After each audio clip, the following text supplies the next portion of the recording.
We're always trying to figure out what's coming next, aren't we? And big global events, well, they're like stress tests. They show us the underlying forces really shaping things. Mm. Today, we're zeroing in on China, specifically right after the initial shock of the COVID-19 pandemic. Welcome to the deep dive. We sift through the sources you send us to get you the key insights fast. And today, yeah, we're diving into a really interesting report. It's from McKinsey and Company China called Fast Forward China, how COVID-19 accelerated 5 key economic trends. Or Fu Yu for the original title. Exactly. So our mission here is basically to pull out the crucial bits from this report. We want to give you a clear picture of these big economic shifts in China that, well, got put on fast forward by the pandemic. And what's really key, like you said, is the focus. It's not about totally new trends. Right. It's about trends that were already there, but COVID just hit the accelerator. The report calls it an irreversible wedge, kind of locking in these changes. An irreversible wedge. I like that. So what are these 5 trends we're looking at? Okay, so the report identifies 5 main ones. First, digitalization. Second, decreased global interdependence, then increased competition. Fourth is maturing consumers. And finally, the rise of private enterprises and, interestingly, social organizations. Got it. And just to set the scene a bit, I mean, remember Q1 2020? China's GDP dropped, what, 6.8%? Yeah, pretty significant hit. But the recovery was relatively quick, wasn't it? Largely thanks to this stay-at-home economy, That's right. And the crucial thing to remember, and you touched on this, is the technology enabling it. E-commerce, mobile payments, all that stuff. It wasn't new. No, it was already huge in China. Deeply embedded. That foundation was critical. Okay, let's dive into that first trend then. Digitalization. How exactly did COVID act as this massive catalyst? Well, it was the speed, really. Yeah. Lockdowns basically forced the hand of traditional businesses, the brick and mortar guys. They had no choice. Exactly. It wasn't about a 5-year plan anymore. It was about survival, like right now. They had to go digital. And China, as we said, wasn't exactly starting from zero here. They already had this massive digital footprint. Oh, absolutely. World leaders in e-commerce, right? Yeah. Like 45% of global transactions. And mobile payments were just everywhere. Yeah, ubiquitous. Precisely. And the report gives some great examples of this acceleration. Take Nike, Okay. their training club app, the one for home workouts. Usage just exploded. And that translated directly their digital sales in China jumped 30% year over year. 30%. In Q1 2020, during the worst of the initial outbreak. Yep. Even with everything else going on, it really showed this wasn't just a temporary blip. It forced brands, even big ones like Nike, to really prioritize digital in China. That's incredible. And it wasn't just sneakers and apparel, right? Even something like real estate. Yeah, that was fascinating. Bake, the real estate platform, they'd already invested in VR showrooms. Ah, so they were ready. They were ready. And virtual viewing shot up 35-fold, 35 times, in February 2020. Wow, so people could walk through houses from their couch? Exactly.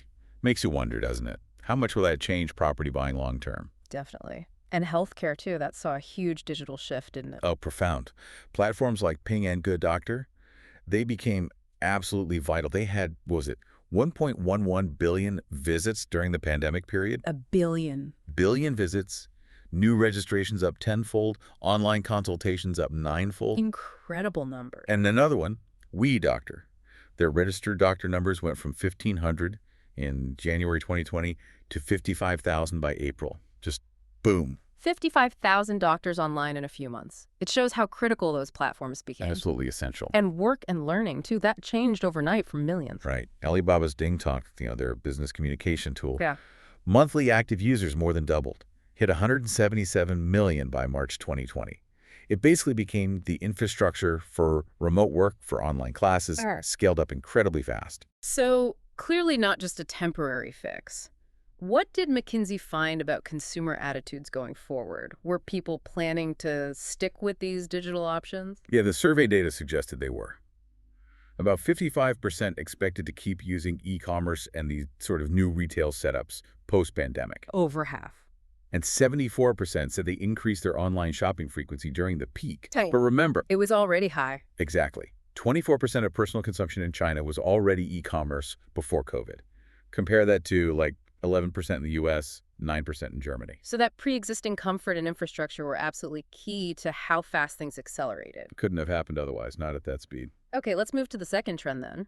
Decreased global interdependence. The report says China was already heading this way before COVID. That's right. Very important point. This wasn't purely a pandemic reaction. You had things like the U.S.-China trade friction already pushing companies to rethink. Right, the tariffs and uncertainty. Exactly. Surveys back in 2019 showed, maybe 30 to 50% of Chinese companies were already looking at restructuring their supply chains, thinking about it at least. And internally, the focus was shifting more towards domestic demand, too. Yes, definitely gaining steam before 2020. There was a China Daily piece in mid-2019 pointing out that personal consumption was driving something like 60–70% of GDP growth already. 50 to 70%, that's huge. It is. And you see in the trade numbers, too. The trade surplus as a percentage of GDP dropped way down from 2007 to 2018. Less reliance on exports. And same for producing things like electronics for export. That share fell quite a bit, too, over that decade. So the pandemic hits, disrupts global supply chains everywhere. How did that accelerate this existing trend? Well, it was a massive real-world demonstration of the risks, wasn't it? Yeah. Suddenly, relying on complex, far-flung supply chains looked a lot less appealing, maybe even dangerous. Made companies think twice about going back to the old ways. Potentially, yes. And McKinsey pointed out this interesting divergence. China's dependence on the world was decreasing, Right. while the world's dependence on China seemed to be increasing. That is an interesting dynamic. How is this playing out elsewhere? What was the view from, say, the U.S. business community in China? Well, the American Chamber of Commerce surveys in 2020 reflected a shift. Fewer members saw U.S.-China economic ties as close compared to 2019. Understandable. And about 20% thought COVID would actually speed up decoupling. We also saw numbers like 16% of foreign firms in China considering relocation, and 28% were adjusting sourcing. And globally, this decoupling idea was definitely gaining traction. Yeah, you heard it a lot. Japan offering money for companies to leave China. Right, the subsidies. And serious concerns raised in the U.S. about relying on China for medical supplies, obviously highlighted by the pandemic. Of course, China pushed back on that, trying to keep investment. Oh, yeah. They announced measures in April 2020 specifically aimed at retaining foreign investment.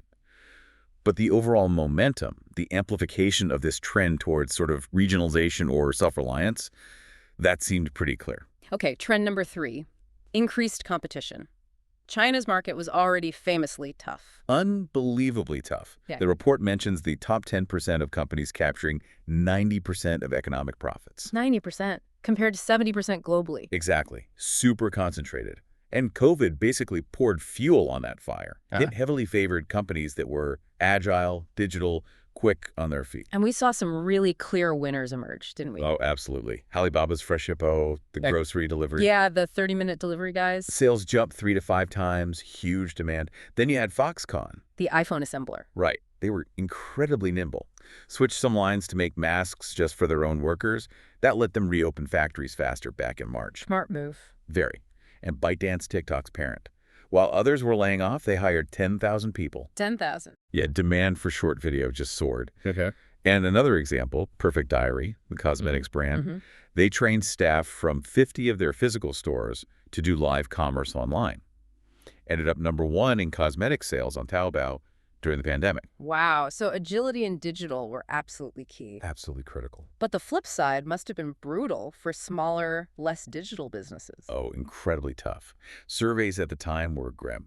Like 20% of SMEs thought they wouldn't last another month if things continued. 60% said maybe 3 months. Existential threat for many. For sure. And you saw non-performing loan ratios ticking up early in March 2020. Financial strain was very real. The report also notes something interesting about competition dynamics. Yeah. The chance of a top Chinese company staying at the top for 10 years, it's actually lower than in North America or other developed Asian markets. So even more churn, more dynamism at the top. Exactly. Really underscores how intense that competitive landscape is. Okay, let's shift to the 4th trend. Maturing consumers. It sounds like the pandemic really shook up attitudes, especially for younger Chinese consumers. Yeah, particularly the generations, the post-80s, post-95s, Gen Z people who'd mostly known continuous economic growth. Right. This was a real shock for them. A big one. And it seems to have prompted a shift towards saving. The report found 42% of those in their 20s and 30s plan to save more. 42%. That's significant. And overall, household deposits jumped 8% in Q1 2020. Reached, 87.8 trillion yuan. Huge numbers. The question is that temporary caution or a longer-term shift? Good question. And it affected borrowing and investing, too. Yeah, consumer lending dipped, but interest in insurance skyrocketed. Nearly 80% were considering buying insurance. Wow. Risk aversion kicking in. Seems like it. And more interest in wealth management, too. 41% wanted to boost income from investments. You have to remember, China's been this massive driver of global consumption growth. Especially luxury goods. Huge purchasing power there. But this shock seemed to prompt some rethinking. The report mentions this Buddha-like attitude among Gen Z. Can you explain that a bit? How did the pandemic play into it? Right. It kind of describes this segment that grew up with affluence, easy access to everything, maybe less focused on traditional material goals, a bit more laid back about competition. Okay. But they're also very interested in global issues, self-improvement. The pandemic, with all its uncertainty, might have reinforced that focus on, say, resilience or experiences over just buying stuff. Interesting. So maybe less focus on fast fashion or even cars. The report mentioned youth drifting away from cars. Yeah, potentially shifting priorities. Yeah. And retailers are definitely noticing they have to adapt super fast. How are we doing that? Diversifying channels is key. Blending physical and online, new retail, store e-commerce, live streaming commerce, super fast delivery, meeting consumers wherever they are. And this idea of conscious consumption is growing. Seems to be, yeah. And maybe spreading beyond just Gen Z.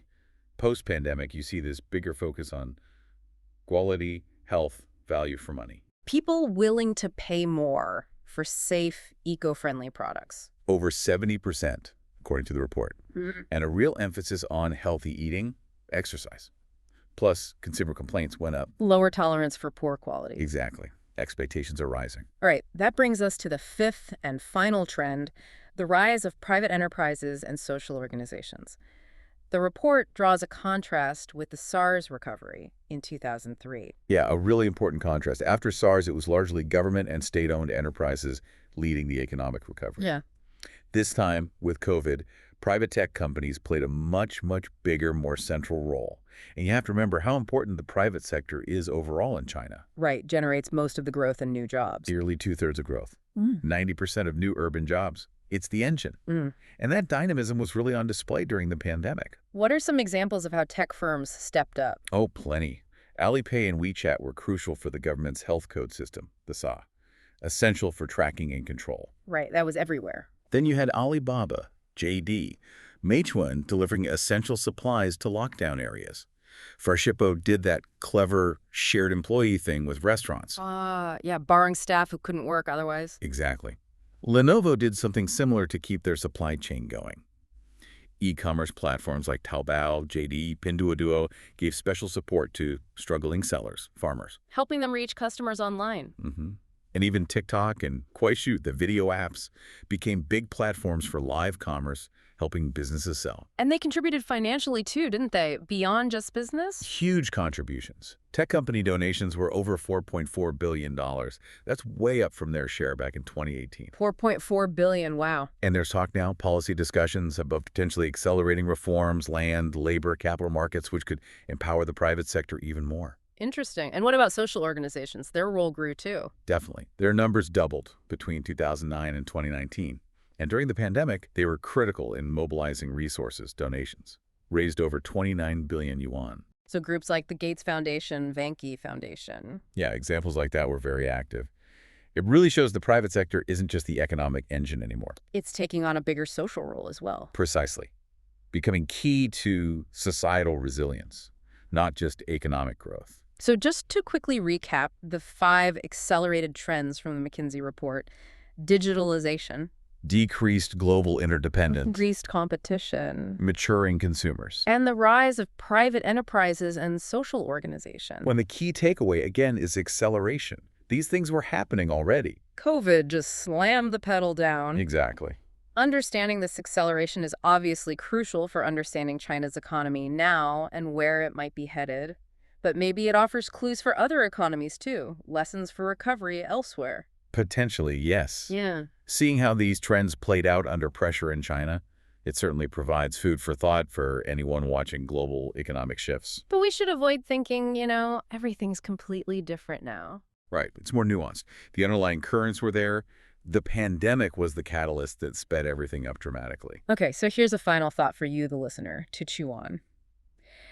Thinking about these accelerated trends in China, the digitalization, the shifting supply chains, the changing consumers, how might looking at those experiences give you a better lens to understand what's happening or what might happen in your own economy, your own industry? Definitely something worth reflecting on. These dynamics are still playing out globally.